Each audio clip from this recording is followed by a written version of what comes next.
والله ثم والله اقراص رائعة جدا، وهقول لك 3 وصفات اقوى من بعض لعلاج الكحة، والنتيجة تحفة. ويا رب الايد اللي هتدخل تحط لايك وتصلي على النبي علشان يكونوا سبب في شفاء مرضى ارزقهم فرحة وشفاء يسجدوا له باكيين من شدة الفرح. يلا بينا. السلام عليكم، اخباركم ايه؟ يا رب تكونوا بخير وبصحة وسلامة يا رب. النهاردة هنتكلم معاكم على وصفة تحفة جدا، جميلة جدا لعلاج الكحة ونزلات البرد. يعني عندك كحة مزمنة هتشوفي نتيجة هايلة جدا جدا مع الوصفة بتاعتنا النهاردة. وصفتنا سهلة جدا وبسيطة ونتيجتها روعة. لكن قبل ما اقولكم الوصفة ما ننساش ندخل نحمل تطبيق ربح الآخرة. تطبيق ربح الآخرة في سبحة إلكترونية، أذكار الصباح والمساء وحسن المسلم. وربنا يجعله في ميزان حسناتنا جميعا يا رب، ويظلنا يوم لا ظل إلا ظله. طبعا وصفتنا النهاردة من الوصفات الرائعة اللي بتجيب نتيجة فعالة جدا في علاج السعال والكحة ونزلات البرد. ولو انت الكحة عندك مزمنة هتشربي منها هتشوفي نتيجة حلوة جدا. بتدفي الجسم جدا، بتدفي الصدر جدا، بتساعد بشكل كبير وكمان ممكن تاكليها طعمها حلو قوي يعني ورائعة. هقولك كمان على حبوب تاخدي منها حباية، نتيجتها برضو جميلة جدا جدا لعلاج الكحة ونزلات البرد وتقوية المناعة. زي ما احنا شايفين هنتكلم الأول على وصفتنا، وبعد كده بالتوالي هنتكلم طبعا على الحبوب بتاعتنا دي الرائعة دي. أول شيء طبعا في الوصفة بتاعتنا بتجيبي نص كيلو من العدس الأصفر وبتغسليه كويس جدا. بتحطي عليه نص كيلو من الجزر بتقطعيه وتحطيه عليه حبة واحدة من الطماطم. بنحط كمان عليه حبة واحدة من البصل. كمان بنحط عليه ملح وفلفل اسود، وكمان معلقة كبيرة من الكمون. وبنحط ورق لوري وورق جوافة، ضروري جدا. هتسيبيهم لحد ما يغلوا كويس جدا مع بعض. بنبدأ نصفيهم تمام في الخلاط، نضربهم في الخلاط، بنشيل الورق الجوافة والورق اللوري، وبعد كده بنبدأ نضربهم في الخلاط بالشكل ده. طبعا بكون جايبة بصل محمراه في الزيت، زيت خفيف، ممكن نستخدم زيت زيتون او زيت ذرة. وبعد كده ببدأ احطه عليه، وبجيب الكوب بتاعي بعصر عليه ليمون، وبحط عليه حوالي معلقة من الثوم المفروم الني. بتشربيه بيدفي الصدر جدا جدا، نتيجته حلوة جدا ورائعة وهتشوفي منه نتيجة هايلة. طبعا عايزة اقولك حاجة مهمة جدا، اي حد عنده حساسية من مكونات اي وصفة اكيد ما ينفعش يستخدمها. وصفتنا التانية ومن الوصفات المهمة قوي، بس يا رب ترزق الايد اللي هتدخل تصلي على حبيبك النبي في التعليقات فرحة يسجد لها باكان. ويا ريت كلنا نحط لايك عشان الفيديو يوصل لناس كتير، لعل ربنا يجعلك سبب في شفاء مريض. طبعا الوصفة دي ممكن تاخدي منها كوب يوميا خلال 3 أيام، الكحة عندك بتروح خالص بجد حقيقي.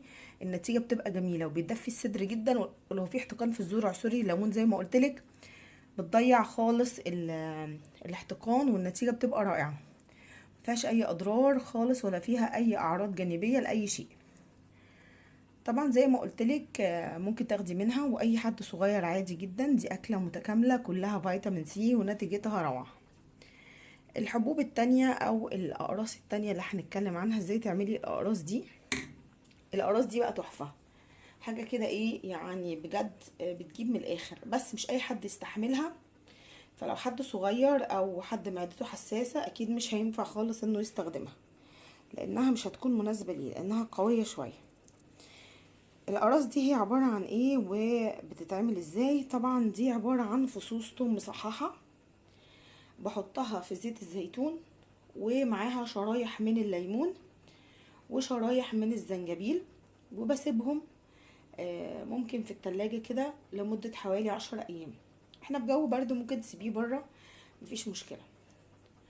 وبعد كده بتصفيه وبتاخدي منه واحدة يوميا. النتيجة بتبقى حلوة جدا جدا لعلاج الكحة وعلاج طبعا بتاخديه على ريق الصبح لو معدتك مش حساسة. اي حد معدته حساسة طبعا يبتعد عن الثوم قلبا وقالبا ما ينفعش ياخده خالص. النتيجة بتاعته حلوة جدا جميلة وسريعة، وكمان بتحسي بالفرق من اول يومين 3. وفي وصفة تالتة من الوصفات المذهلة، بجد حقيقي مذهلة. كان في صديقة ليا عرفتني عليها وفعلا جربتها، بس يمتنع استخدامها أصحاب مرضى أو ناس مرضى السكري، تمام، أو السكر ممنوع يستخدموها. بس من الوصفات المذهلة المذهلة المذهلة فعلا. الوصفة التالتة بتاعتنا جايز مش هحضرها قدامكم، ولكنها وصفة تحفة جدا. اول حاجة بتجيبي ليمونة ومعلقة عسل اسود، وليمونة تانية ومعلقة عسل ابيض، بتخلطيهم مع بعض كويس جدا، وبتبدأي بعد كده ان انتي تاخدي كل نص ساعة معلقة من هنا ومعلقة من هنا. حقيقي بجد فرقت كتير قوي قوي قوي. وهقولك على دهان كمان بيسخن الصدر عشان لو عندك التهابات، ونتيجته بتبقى حلوة جدا. زمان طبعا عايزه اقولك وصفه العسل الاسود والعسل الابيض دي بجد يعني حاجه وهم كده، يعني هتستخدميها ممكن الكحه تروح معاكي في نفس اليوم. حقيقي من اول استخدام بجد روعه. يا ربنا يجازيها كل خير.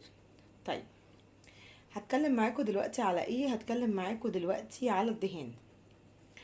ممكن تدهني حاجه مش ريحتها نفاذه. كانوا زمان بيحطوا يجيبوا الجورنال او الجريده بتاعتنا، ورق الجرايد، ويحطوا عليه سبرتو، ويحطوا اللي هو السبرتو الاحمر اللي بيتحط في السبرتيه، مش اللي هو الكحول الاحمر، تمام، مش الابيض.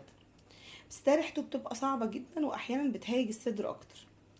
لو انت عندك كحول ابيض عادي، رشي كام رشه كده وانت حاطه على مناخير الكمامه. الكحول الابيض مفيش فيه مشكله خالص، ده مطهر جروح، ويستخدم عادي جدا، الناس تستخدمه عادي، مش حاجه بقى وقود وكده. رشي بيه، حطي كمامه ورشي على صدرك كده، او مسحي بدل الرشه عشان الرشه ما هيجيلكيش الكحه او يطلع على مناخيرك. النتيجه برضو بتبقى جميله جدا جدا، بيساعد بشكل كبير على التخلص من مشاكل التهاب العظم، وبيسخن الجزء ده جدا. تلبسي بقى هدومك عادي بعدها، او بس مش عايزه اقولك حطي برفن، البرفن اصلا بتبقى فيه ريحه فما ينفعش، عشان الناس اللي عندها كحه غالبا بيكون عندها حساسيه صدر، فاحنا مش عايزين ايه بدل ما نكحلها نعميها ونعمل حاجه تخرب حاجه تانية خالص. فبتبدأي تستخدميه، النتيجة بتبقى حلوة جدا جدا، بيسخن الصدر جدا وبيخليكي تنامي متدفية كده وصدرك متدفي، والكحة بتبقى معاكي أقل بكتير. وهو حاجة آمنة لتطهير الجروح لكل الأعمار، مفيش فيه أي مشكلة خالص، إلا اللي عنده برضو حساسية منه. إن شاء الله تستفيدوا من الوصفة، وإن شاء الله تعجبكم. ما ننساش يا جماعة نحط لايك للفيديو، واللي مش مشتركين يشتركوا معانا، واللي مش مفعل الجرس يفعل الجرس. وان شاء الله تجدوا لدينا كل ما هو جديد ومفيد. متنساش ننزل نحمل تطبيق ربح الاخره. سيبولكم في اول تعليق مثبت، ربنا يجعله في ميزان حسناتنا جميعا يا رب، ويظلنا يوم لا ظل الا ظله. ربنا يا رب يرزقكم خير الدنيا والاخره، والسلام عليكم ورحمه الله وبركاته.